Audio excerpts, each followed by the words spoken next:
Okay. So, hi Jill, or anybody else who's going to listen to this. So we're using the cream flour because it's strong white flour, and then we're adding the wheat germ to it. And I'm trying to gauge as I go, so I'm weighing it. So I have a record for it again. So the bran, this sweet bran is very light, so I'm putting in 4 ounces of that into 700 grams, which is not helpful because they're both different measurements. I'm sorry.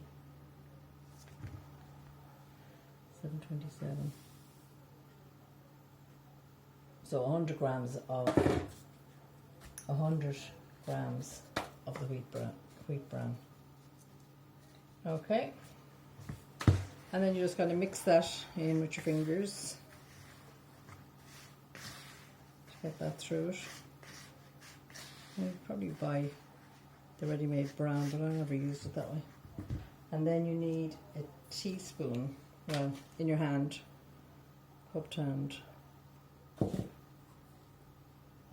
that much salt, which I'll tell you now, in a level teaspoon of salt. And you want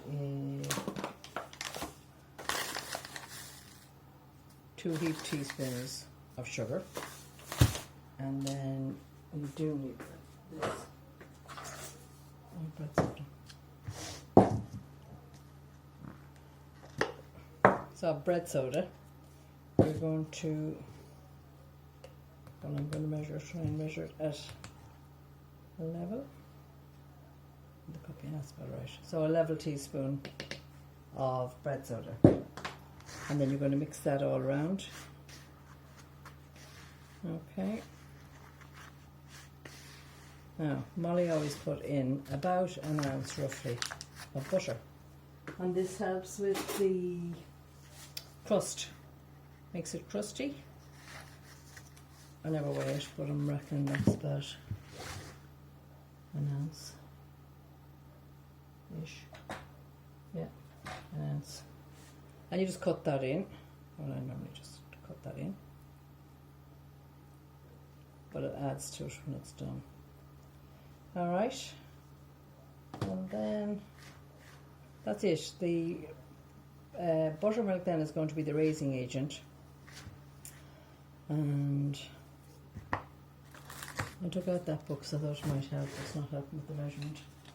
So on the buttermilk, that's a litre, and I usually use about half of that.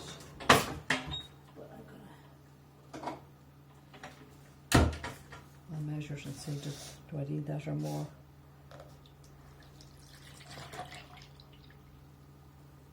Okay, so 500 ml and a spoon. You could use a wooden spoon if you want. I don't know why Molly used to use a metal spoon. Okay. And you don't want it too doughy or to be too wet. And it's going into an oven at about 100. Well, I put it on at 180 and then I turn it down when it's in 10 minutes to 170. And it does for about 45 minutes to 50 minutes.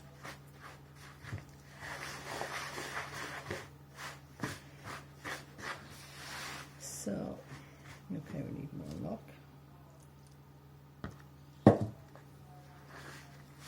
Now, apparently you could use yogurt. I've never made it with yogurt, and I thought this time I'll make it with the buttermilk, but next time round I might try yogurt and see if that works.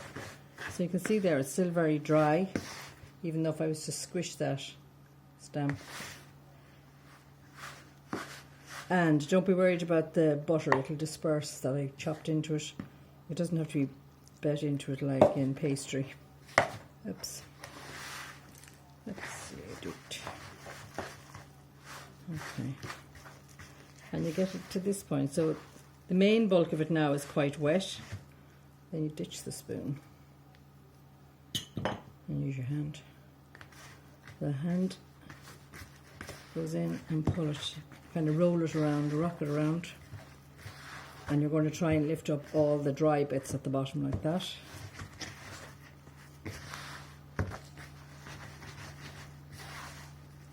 And not overworking it, you're just going to kind of keep it fairly light. Roll it around.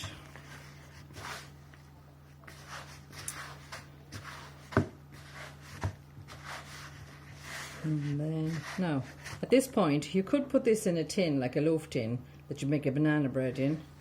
So you could do that.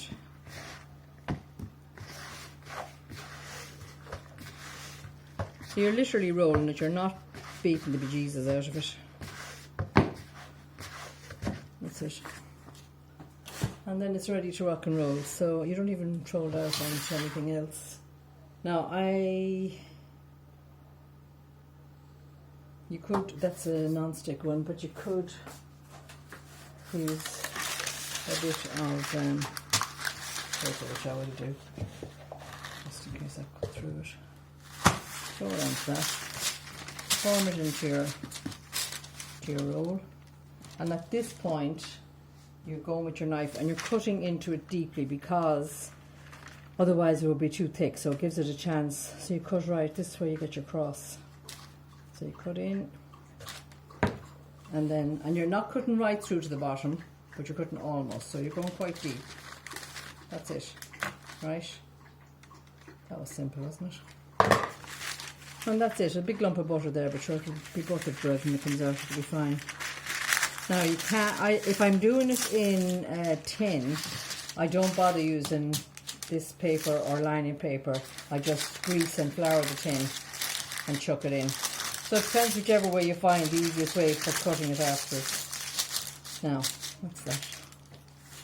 Okay, and then it's going, it doesn't have to be perfectly round, you can do whatever you like with it. Going into the oven at 180 in the middle shelf. I'm going to time it for 10 minutes and I'll turn that down to 170, and then I'll keep an eye on it. And then the way to test that it's cooked is you take it out, tip it up on its side and knock the bottom, and if it sounds hollow, like if you can hear a hollow sound, it's properly cooked. If you can't hear a hollow sound, just plonk it back down and put it in again and just time it for 5 or 10 more minutes. Depends on each person's oven. And when you are finished, you need a clean tea towel. Sorry, 1 second here. You need to have a clean tea towel at the ready. Any old one, doesn't have to be perfectly new or anything, right? Soak it. You then take off the thing when it comes out and it's definitely cooked and it's hollow at the bottom and all the rest of it. You wrap it in the wet tea towel, not soaking wet. Wet it, wring it out, wrap it up all together and put it on its side. I usually put it on its side at the back of the cooker, so it's standing up on its edge, and that way it stops it drying out too hard. There's like a brick that you can't cut into, but it's still nice and crispy. And you leave it like that for about 15 minutes till it cools down, then take that off and just sit it on the rack. Ready to eat, but butter. Okay, any questions, please feel free to ask me.